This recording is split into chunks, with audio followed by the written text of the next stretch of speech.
13면에 있는 여호수아 3장 7절에서 17절까지 말씀을 제가 봉독해 드리겠습니다. 여호와께서 여호수아에게 이르시되 내가 오늘부터 시작하여 너를 온 이스라엘의 목전에서 크게 하여 내가 모세와 함께 있었던 것 같이 너와 함께 있는 것을 그들이 알게 하리라. 너는 언약궤를 맨 제사장들에게 명령하여 이르기를 너희가 요단 물가에 이르거든 요단에 들어서라 하라. 여호수아가 이스라엘 자손에게 이르되 이리 와서 너희 하나님 여호와의 말씀을 들으라 하고 또 말하되 살아계신 하나님이 너희 가운데에 계시사 가나안 족속과 헷 족속과 히위 족속과 브리스 족속과 기르가스 족속과 아모리 족속과 여부스 족속을 너희 앞에서 반드시 쫓아내실 줄을 이것으로써 너희가 알리라. 보라, 온 땅의 주의 언약궤가 너희 앞에서 요단을 건너가나니 이제 이스라엘 지파 중에서 각 지파에 한 사람씩 12명을 택하라. 온 땅의 주 여호와의 궤를 맨 제사장들의 발바닥이 요단물을 밟고 멈추면 요단물 곧 위에서부터 흘러내리던 물이 끊어지고 한 곳에 쌓여 서리라. 백성이 요단을 건너려고 자기들의 장막을 떠날 때에 제사장들은 언약궤를 메고 백성 앞에서 나아가니라. 요단이 곡식 거두는 시기에는 항상 언덕에 넘치더라. 궤를 맨 자들이 요단에 이르며 궤를 맨 제사장들의 발이 물가에 잠기자 곧 위에서부터 흘러내리던 물이 그쳐서 사르단에 가까운 매우 멀리 있는 아담 성읍 변두리에 일어나 한 곳에 쌓이고 아라바의 바다 여매로 향하여 흘러가는 물은 온전히 끊어지매 백성이 여리고 앞으로 바로 건널새 여호와의 언약궤를 맨 제사장들은 요단 가운데 마른 땅에 굳게 섰고 그 모든 백성이 요단을 건너기를 마칠 때까지 모든 이스라엘은 그 마른 땅으로 건너갔더라. 아멘. 우리 옆 사람과 함께 인사하겠습니다. 말씀에 은혜 되세요. 이렇게 인사하겠습니다. 말씀에 큰 은혜를 누리시는 여러분들 되시길 주의 이름으로 축원합니다. 여러분, 오늘 우리가 본 이 말씀의 주요 배경이 되는 곳이 바로 요단강입니다. 요단강이 이렇습니다. 여러분, 요단강 그러면은 어떤 이미지가 떠오르십니까? 우리는 보통 요단강 그러면은 약간 죽음을 생각을 하지 않습니까? 찬송가에 그런 게 많잖아요. 멸류관 파들이 저 요단강 건너 이런 구절도 있고, 그 다음에 우리가 얼마 전에 지난주에 불렀던 며칠 후 요단강 건너 거만 날이 이런 그 찬송가들이 있죠. 왜 이런 찬송가들이 작사가 됐겠습니까? 요단강을 건너면 가나안 땅에 들어가는데 그 가나안 땅이 바로 그 천국이라고 이제 생각하기 때문에 그런 거죠. 그것이 전혀 틀린 말은 아닌데 또 약간은 또 애매한 부분이 있습니다. 왜냐하면 이제 보통 우리가 이제 바라보는 게 출애굽은 구원이라고 생각하고, 그리고 광야는 우리의 인생길이라고 생각하고, 그리고 가나안 땅은 우리가 요단강을 건너서 결국 들어갈 종착지라고 생각을 하기 때문에 사실은 이렇게 생각을 하는 게 되는 거죠.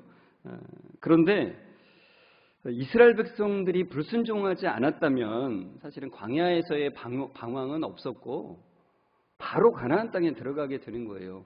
그러니까 가나안 땅이 사실은 천국이라기보다는 조금 더 정확하게는 이 땅에서의 우리의 인생이라고 보는 것이 조금 더 성경이 보는 관점인 거죠.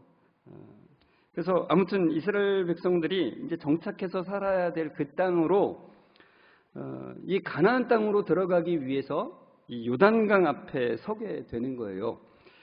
그런데 이 요단강은 그 건기와 우기에 흐르는 물의 차이가 엄청납니다. 어떤 차이가 있냐면은 이제 저 앞에 그림을 좀 보시면 아시겠지만 건기 때는 굉장히 좁고 얕지만 우기 때는 상당히 이제 넓고 깊은 강이 된다는 거예요. 여호수아서 3장 15절에 보면 이렇게 돼 있죠. 요단강이 곡식 거두는 시기에는 항상 언덕에 넘치더라 이랬어요. 그러니까 이스라엘 백성들이 요단강 앞에 선 이때가 바로 곡식을 거두는 시기인데, 우린 보통 곡식을 거둔다 그러면 가을을 생각하잖아요. 근데 이스라엘은 우리와 기후가 완전히 달라요. 거기는 여름에는 비가 안 오고 겨울에 비가 오는 우기예요. 그러다 보니까 가을에 파종을 하고 봄에 수확을 하는 체제가 되는 겁니다. 그래서 이제 여름에는 비가 없고 가을에는 이른 비가 내리고 겨울에는 본격적인 우기, 그리고 봄에는 늦은 비가 내리는 시기입니다.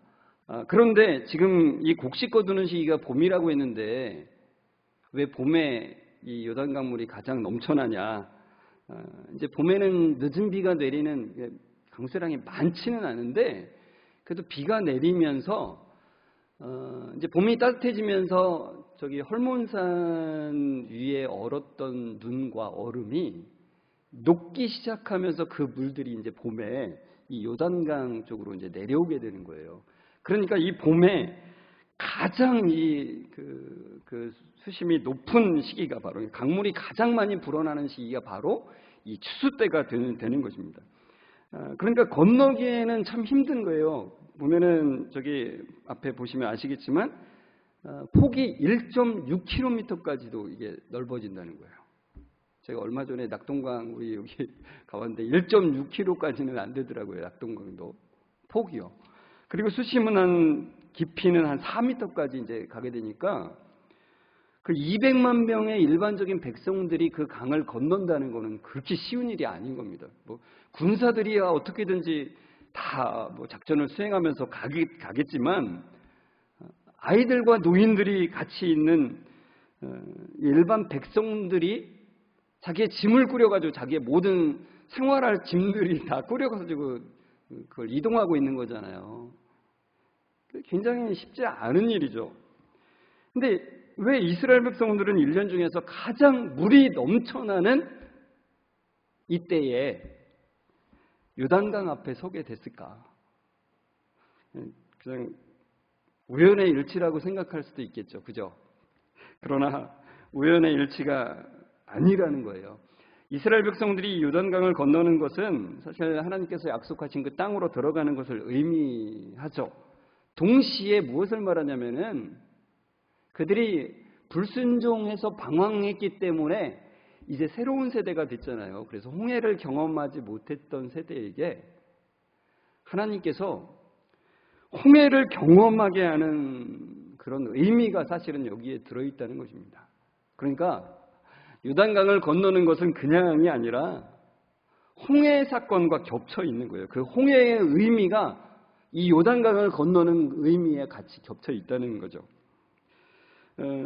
홍해를 이스라엘 앞을 가로막고 있었던 그 홍해를 가르신 하나님께서 이제는 바다와 같이 범람하고 있는 이 요단강물을 멈추게 하셨다는 거예요.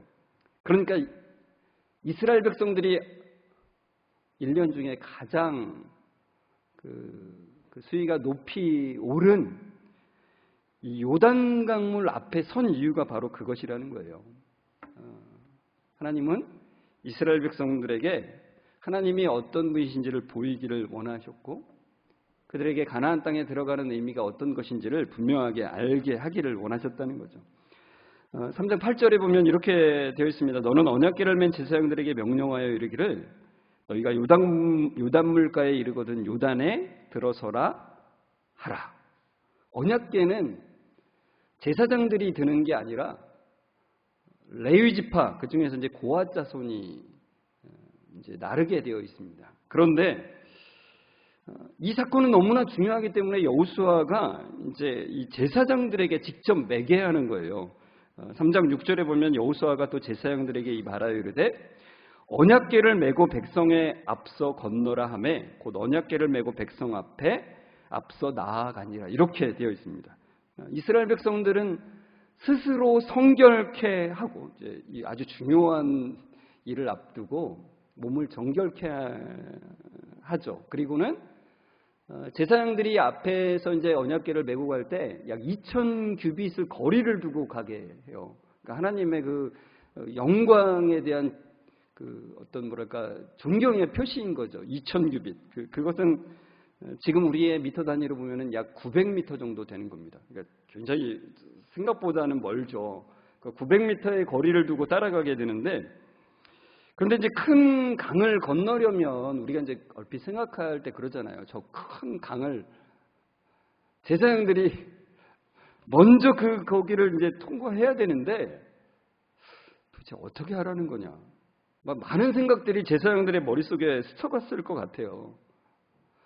최소한 200만 명이 이 요단강을 건너려면 수영을 잘하는 군인들을 배치해서 막 수영해서 건너가가지고 저쪽 뭐 바위나 뭐에 이게 그 밧줄을 메어서 양쪽에 밧줄을 뭐 여러 개 맨 다음에 그걸 좀 붙잡고 건너가게 한다든지, 그 다음에 뭐 아주 특별한 그 노약자들을 위해서 뭐 간단한 배라도 만들든지, 또는 뭐 짐이 물에 젖지 않게 하기 위해서 뭐 어떻게 뭐 짐을 젖지 않게 하는 무슨 대책을 좀 만들든지, 뭐 여러 가지 대책을 세워야 되는 일이잖아요. 뭐 군에서 공병대 나오신 분들은 아시겠지만 뭔가 물을 건너려면은 아주 급하게라도 간단한 다리를 빨리 만들거든요. 근데 그런 아무런 대책도 없이 하나님께서는 여호수아에게 제사장들에게 명령하라고 해요. 요단 물가에 이르면 어떻게 하라고요? 요단 강물에 들어서라는 거예요. 들어서라고. 여러분이 저 언약궤를 맨 제사장들이라면 요단 강물을 그 앞을 걸어가면서 어떤 생각이 들겠습니까? 어떤 심정이었을까요? 3장 15절에서 16절에 보면 이렇게 나오죠. 궤를 맨 제사장들의 발이 물가에 잠기자 곧 위에서부터 흘러내리던 물이 그쳐서, 그러니까 제사장들은 그대로 순종해서 정말 그 넘실대는 그 요단강의 발 잠기기까지는 이게 되는 거야 어떻게 될지는 모르지만 아무튼 명령하셨기 때문에 이제 그대로 들어간 거죠. 근데 깊은 물로 들어가기도 전에 그들의 발이 물가에, 그러니까 아주 가장자리의 물에 딱 잠기자 역사가 일어났다는 거예요. 강가의 얕은 물에 약간 잠기는 정도로 순종을 했는데 하나님은 역사하신다는 거죠. 강물이 흐르는 것이 멈춘 겁니다. 이제 여기에 묘사해 보면은 그렇게 나오죠. 강물이 북쪽 약 25km 떨어진 그 아담 성읍에 쌓였다는 표현이 나와요. 그러니까 25km는 성경에 나오지 않는데 그걸 대략 거리를 이제 알려드리는 겁니다. 아담 성읍 주변에 그 물이 일어나 한 곳에 쌓였다라고 하는데, 이 강물이 그 아담 성읍 근처에 쌓였다라고 하는 표현을 이제 뭐 많은 학자들 같은 경우는 그 지진이 일어나서 이제 지진에 의해서 뭐 산사태나 이런 것으로 인해서 그 강물이 막히는 것으로 많이 봅니다. 그런데 정확히는 나와 있지 않기 때문에 어떤 일이 벌어진지는 우리는 알 수는 없죠. 그죠? 그렇지만 분명한 것은 하나님께서 그 강권적인 역사로 물을 멈추게 하셨다는 거예요. 언약궤를 맨 제사장들의 발이 물가에 잠기자 강물이 그쳤습니다. 그리고 요단 동편에 땅 분배를 받았던 지파가 두 지파 반이 있죠. 그게 바로 루벤과 갓과 므낫세의 반지파인데, 요단강 동편의 땅을 분배받았기 때문에 굉장히 좀 막 우려가 많았죠. 그래서 이 요단강 동편의 땅을 우리가 여기에 분배받겠습니다라고 했던 지파들이 이렇게 약속을 해요. 먼저 우리 그 군대에 나갈 만한 사람들이 지원을 해서 요단강을 같이 건너겠습니다. 그리고 다 점령한 다음에 다시 우리는 돌아오겠습니다. 이렇게 이제 그 약속을 했기 때문에 루벤과 갓과 므낫세 반지파의 그 선발 부대가 약 4만 명 정도가 됩니다. 그 4만 명이 먼저 이제 건너게 되고, 그리고 다시 이제 본대인 한 200만 명의 이제 그 이스라엘 백성들이 같이 건너게 되죠. 강물이 멈췄기 때문에 어린이와 뭐 여인들, 노인들까지 모두 다 섞여 있는 이 200만 명의 그 무리가 안전하게 건너게 됩니다. 그리고 17절의 말씀처럼 그 여호와의 언약궤를 맨 제사장들이 이렇게 그 강의 한 가운데 서게 되고 그 마른 땅에 끝까지 서게 되는 거죠. 모두 건너갈 때까지요. 그래서 이렇게 모두 다 안전하게 건너가게 되었다는 겁니다. 그런데 하나님께서 이렇게 요단 강물을 멈추게 하신 목적을 말씀을 하세요. 7절에 나오는데 같이 한번 읽어볼까요? 시작. 여호와께서 여호수아에게 이르시되 내가 오늘부터 시작하여 너를 온 이스라엘의 목전에서 크게 하여 내가 모세와 함께 있었던 것 같이 너와 함께 있는 것을 그들이 알게 하리라. 이렇게 말씀하세요. 그러니까 하나님께서 여호수아를 온 이스라엘의 목전에서 크게 하시겠대요.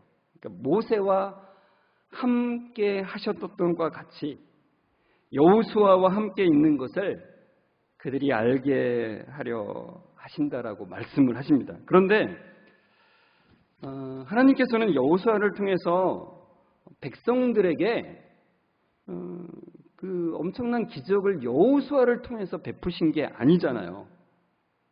제사장들의 발이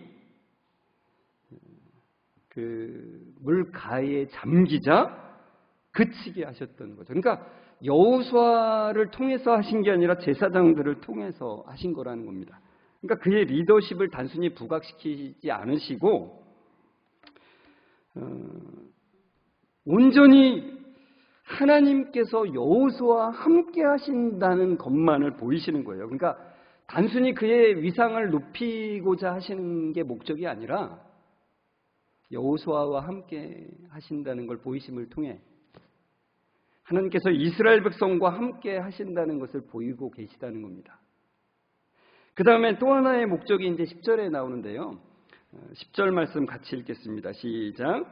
또 말하되 살아계신 하나님이 너희 가운데에 계시사 가나안 족속과 헷 족속과 히위 족속과 브리스 족속과 기르가스 족속과 아모리 족속과 여부스 족속을 너희 앞에서 반드시 쫓아내실 줄을 이것으로서 너희가 알리라 그래요. 그러니까 여호수아는 이 요단강을 건너는 사건을 통해서 하나님께서 진정으로 가나안 7족속을 이스라엘 앞에서 쫓아내실 것을 알게 될 것이라고 말하는 거예요. 이것은 그러니까 요단강을 건너는 것 그 자체가 약속의 땅을 점령하게 될 것이라는 것을 보증하고 있다는 거예요. 이 말은 다시 말하자면 그런 거예요. 이제 이 요단강을 건너가면은 이스라엘 백성들은 가나안 백성들하고 싸워야 돼요. 그들은 어떻다고 했죠? 장대하다고 했습니다. 전쟁 준비가 잘 된 민족들이에요. 이스라엘 백성들은 전쟁을 거의 해본 적도 없었던 그런 민족이죠. 얼마나 겁나겠습니까? 도저히 자신들의 전투력으로는 이길 수가 없어요. 그러나 하나님께서는 이 요단강을 멈추게 하심으로 말씀하시는 거예요. 그 가나안 전쟁은 너희들이 하는 전쟁이 아니라 내가 하는 전쟁이다라는 것을 요단강물이 멈추게 하심으로 선포하고 계시다는 것입니다. 그러니까 요단강물이 멈춘 것으로 하나님이 그 모든 것을 주관하시는 분이심을 선포하신다는 거예요. 여러분, 지금도 이런 기적이 일어날까요? 새벽 기도를 사사기 말씀으로 나누고 있는데 성광 새벽 말씀 묵상 그 네이버 밴드에 어떤 분이 이름은 밝히지 않겠습니다. 다들 아실 수 있는 분은 아시겠지만 이런 댓글을 남기셨어요. 지금 이 시대에도 이런 기적을 볼 수 있으면 이라고 하는 점점점이라고 하는 그 소망을 거기에 적으셨어요. 그날 말씀 본문이 뭐였냐면은 기드온과 300명이 그 13만 5천의 미디안 군대를 물리치고 쫓아가는 장면이에요. 저거 뒤를 도망가고 있는 미디안 족속을 쫓아가는 장면이었는데 저는 보통 그 300명의 용사라고 보통 말하잖아요. 근데 절대 저는 용사라는 말을 붙이지 않습니다. 왜 그러냐면은 아무리 성경을 봐도 전혀 용사들 같지가 않아요. 그들 300명은 칼솜씨가 좋다거나 활을 잘 쏜다거나 창을 잘 던진다거나 힘이 세거나 이런 게 전혀 없어요. 그냥 평범한 그냥 300명입니다. 그러니까 그들이 그 미디안의 13만 5천 앞에서 했던 것은 오로지 뭐였냐면은 항아리를 깨고 그 안에 있던 횃불을 들고 나팔을 불고 외친 거죠. 하나님을 위하라, 기드온을 위하라 이렇게 외친 게 전부 다라는 거예요.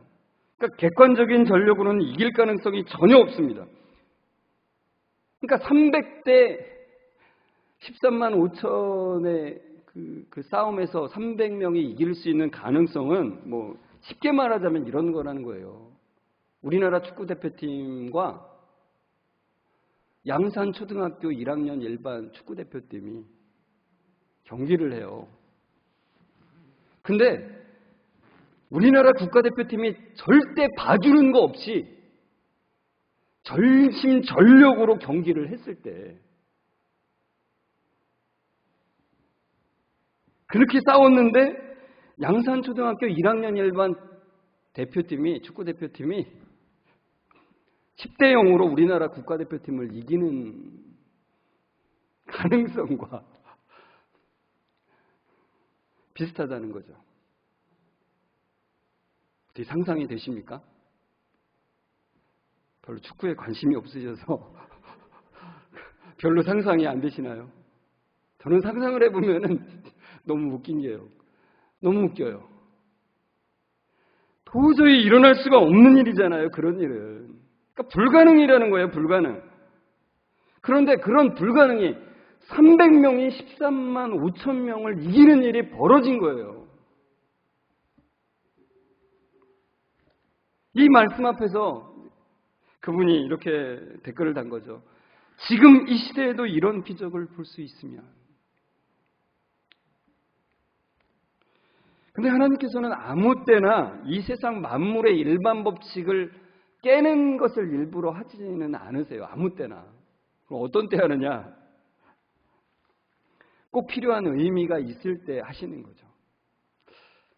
그러니까 여러분, 우리가 이 살아가는 이 만물의 법칙이 있잖아요. 우리 몸의 법칙이고 이 세상의 법칙을 하나님이 주셨잖아요. 사실은 그 법칙들이 사실 그 자체로 기적이에요. 우리는 기적을 사실 살고 있습니다. 그렇지만 그게 너무나 우리에게 익숙하기 때문에 그게 기적인 줄 모르죠. 그래서 가끔은 하나님께서 그 법칙을 바꾸실 때가 있다는 거죠. 지난 2월 달에 우리가 재직 세미나를 했는데 그때 강사를 해주셨던 그 장주동 선교사님이 어제 저희 교회를 방문하셨어요. 그래서 이야기를 이제 나누었는데 그 선교사로 이제 늦은 나이에 이제 나가서 교수 사역으로 그 파라과이에서 그 섬기기 위해서 그 말레이시아에 가서 이제 선교 훈련을 받고도 여러 나라들을 방문하는 그런 아웃리치들을 갖고 또 한국에 들어와서 선교 나가는 준비들을 이렇게 하면서 이제까지는 경험하지 못했던 것들을 경험을 했대요. 그러니까 뭐 예를 들면 이런 거예요. 자기를 하나도 모르는 그냥 전혀 인간 관계로서 관련이 없었던 어떤 사람이 갑자기 하나님이 너희 장주동 선교사한테 갖다 줘라 그래서 갑자기 후원금을 주는 일이. 그러니까 이게 도저히 그 기존에 이 보수 신학을 한 그 목사로서는 사실은 쉽지 않은 일이거든요. 이런 것들이. 그런 일들을 경험하면서 자기가 많은 생각들을 했다는 거예요. 달라지는 거죠. 그러니까 선교사로 나가는 길에 하나님께서 특별한 의미들을 주시는 거예요. 자기의 이제까지의 고정관념들을 깨기 위한 것들을 하나님께서 주신다는 거예요. 저도 참 일상에서는 잘 느끼지 못했던 것들을 선교지에 나가면은 저도 참 그런 기적들을 봐요. 평상시에는 손을 얹고 기도해도 낫지 않던 것들이 기도하면 낫는 일들이 생긴다니까요. 하나님께서 특별하게 그 의미를 보이시기 위해서 그 기적들을 경험하게 하시는 일들을 보게 돼요. 그런데 그러면 우리가 선교지에 나가야만이 또는 전도하는 현장에 나가야만이 그런 기적들을 보게 되느냐? 그렇지는 않다는 겁니다. 지난 수요 예배 때 이 말씀을 나눴어요. 갈라디아서 3장 5절 말씀인데 너희에게 성령을 주시고 너희 가운데서 능력을 행하시는 이의 일이 율법의 행위에서냐 혹은 듣고 믿음에서냐 이 말씀을 나눴죠. 여러분 우리는 이런 말을 들을 때가 있어요. 성령 체험하고 싶은데 어떻게 해야 됩니까? 제가 대학생 때 많이 이런 거에 대한 질문들이 많았었던 때였는데 그래서 그 당시에는 성령 받는 비결이라고 하는 그 비결을 가르쳐주는 책들도 많이 나왔어요. 그런데 여러분 우리가 분명하게 알아야 될 건 그거예요. 성령을 받기 위한 어떤 법칙이 존재한다면 하나님을 어떤 메커니즘으로 그러니까 쉽게 말하자면 이런 거예요. 우리가 자판기에다가 동전을 집어넣으면 거기에 해당하는 음료수가 나오는 것 같이 하나님을 그렇게 좁게 만들어버리는 결과가 일어난다는 거예요. 하나님은 그런 분이 아니시죠. 하나님은 인격을 가지신 분이에요. 그러니까 더 정확히 말하자면 신격을 가지신 분이라는 거예요. 기계적인 분이 아니라는 거예요. 그러니까 성령 하나님을 체험하는 오직 한 가지의 길은 그러니까 우리가 만약에 기도하면 됩니다. 말씀 읽으면 됩니다. 이런 게 아니라 그 오직 한 가지의 길은 하나님을 신뢰하는 관계 속으로 들어가는 것이라는 거예요. 그러니까 단순히 종교적인 행위를 어떤 것을 한다고 해서 믿는 게 아니고 신뢰의 관계를 통해서만 그 믿음이 이루어진다는 것입니다. 하나님의 함께하심을 경험할 수 있다는 거예요. 그러니까 신뢰한다 또는 믿는다는 것은 반드시 삶의 태도에서 그 신뢰가 표현될 수밖에 없다는 거예요. 그래서 제가 수요예배 때 말씀드렸는데 여러분 우리가 병원에 가서 의사에게 진찰을 받고 그 처방을 해주잖아요. 그러면 그 처방을 따라서 이제 처방지를 들고서 저도 약국에 이렇게 갈 때면 어떤 때는 진짜 낼까 말까라고 하는 생각이 들 때도 사실은 있어요. 근데 보통의 경우는 우리가 그러잖아요. 내고서 약을 받아서 먹죠. 그러니까 의사를 신뢰하지 않는다면 그 처방전을 못 내는 거예요. 그러니까 신뢰의 표현인 거예요. 사실은 그게.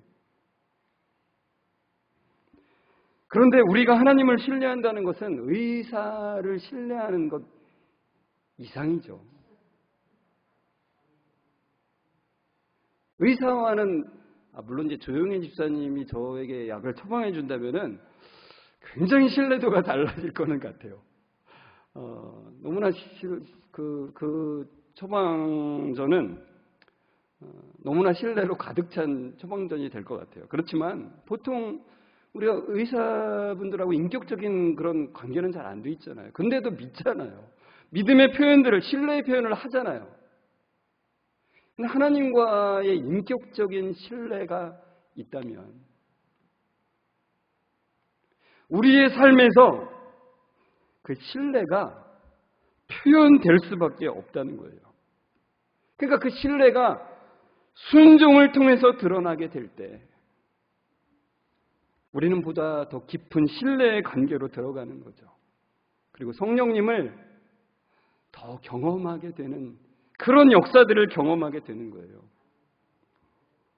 여러분 넘실대는 요단강물로 나아가기는 참 두렵습니다. 그렇죠. 제가 제사장들의 심정이 될 때 이러다 이거 빠져 죽는 거 아니야? 이 무거운 언약궤를 들고 그곳을 가서 나 물에 휩쓸리는 거 아니야? 이런 걱정이 들죠. 그러나 하나님은 우리에게 그 제사장들에게 명령하신 거예요. 너희가 그 강물 속으로 발을 내디뎌라. 너희들의 발을 잠궈라. 이렇게 말씀하시는 거예요. 그래서 우리의 이성적인 판단으로는 이건 안 되죠, 당연히. 그렇지만 하나님을 신뢰함으로 걸어 들어가는 거예요. 그러니까 사실은 하나님께서는 우리가 요단강물에 발을 잠그기를 기다리고 계신 거예요. 이미 모든 것을 준비해놓고 우리가 신뢰를 표현하기를 기다리고 계시다는 거예요. 하나님만을 의지하는 것을 표현하기를 기다리고 원하시고 계시다는 거예요. 그래서 때로는 우리가 하나님을 신뢰함으로 즉각적으로 실행해야 될 때가 있고 때로는 멈춰야 될 때가 있죠. 즉각적으로 실행하든 멈추며 기다리든 그것이 신뢰를 통해서 표현되기를 하나님은 기다리신다는 거예요. 모든 것을 준비해놓고 그때 우리는 성령이 우리 가운데 계시다라고 하는 그 기적을 체험하는 거예요. 하나님이 우리에게 얼마나 놀라운 것들을 주시는지에 대한 것을 체험하게 되는 거예요. 하나님은 그 놀라운 것들을 우리에게 준비해 주신 거죠. 여러분, 제사장들의 발이 그 물가에 잠기는 그것을 생각하면서 하나님, 오늘도 하나님을 신뢰하는 걸음을 걷게 도와주십시오. 내 스스로는 그것을 할 수 없는 그런 존재입니다. 다른 것들을 의지하고 다른 것들을 신뢰하며 나아가는 연약한 존재입니다. 악한 존재입니다.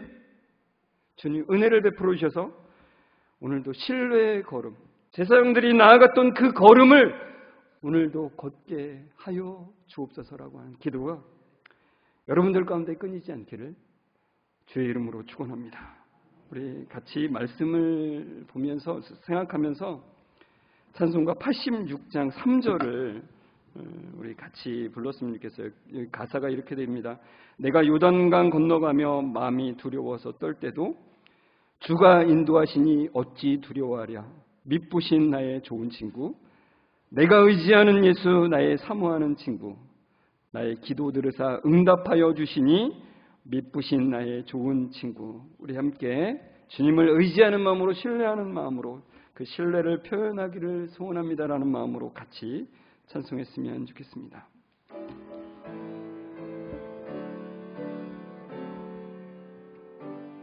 내가 는 강 건너가며 마음이 두려워서 떨 때도 주가 인도하시니 어찌 두려워하랴. 미쁘신 나의 좋은 친구, 내가 의지하는 예수 나의 사모하는 친구, 나의 기도 들으사 응답하여 주시니 미쁘신 나의 좋은 친. 다시 한번 내가 요단강 건너가 내가 요단강 건너가며 마음이 두려워서 떨 때도 주가 인도하시니 어찌 두려워하랴. 미쁘신 나의 좋은 친구, 내가 의지하는 예수 나의 사모하는 친구, 나의 기도 들으사 응답하여 주시니 미쁘신 나의 조치. 다시 한번 내가 요단강 건너, 내가 요단강 건너 가며 마음이 두려워서 떨 때도 주가 인도하시니 어찌 두려워하랴. 미쁘신 나의 좋은 친구, 내가 사모하는 예수, 나의 사모하는 친구, 나의 기도들을 응답하여 주시니 미쁘신 나의 좋은 친구.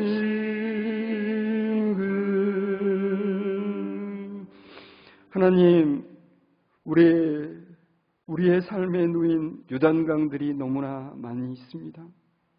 때로는 그 요단강들을 보면서 이건 도저히 불가능하다고 체념하기도 하고 불평하기도 합니다.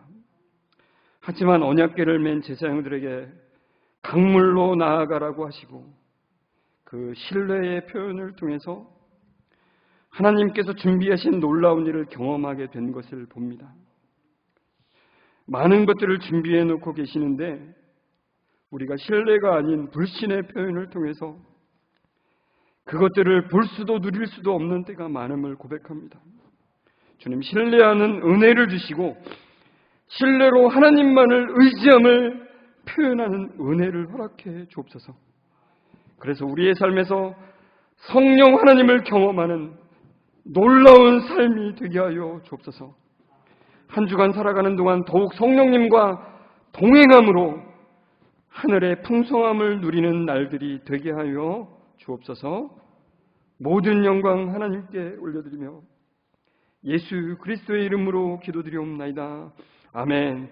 우리 주 예수 그리스도의 은혜와 하나님의 사랑하심과 성령님의 교통하심이 참으로 우리에게 베풀어 주신 그 모든 은혜 가운데 하나님을 신뢰하는 표현으로 나아가기를 간절히 소망하며 나아가는 모든 성도들과 그 가정 위에 지금부터 영원까지 함께 있을지어다. 아멘.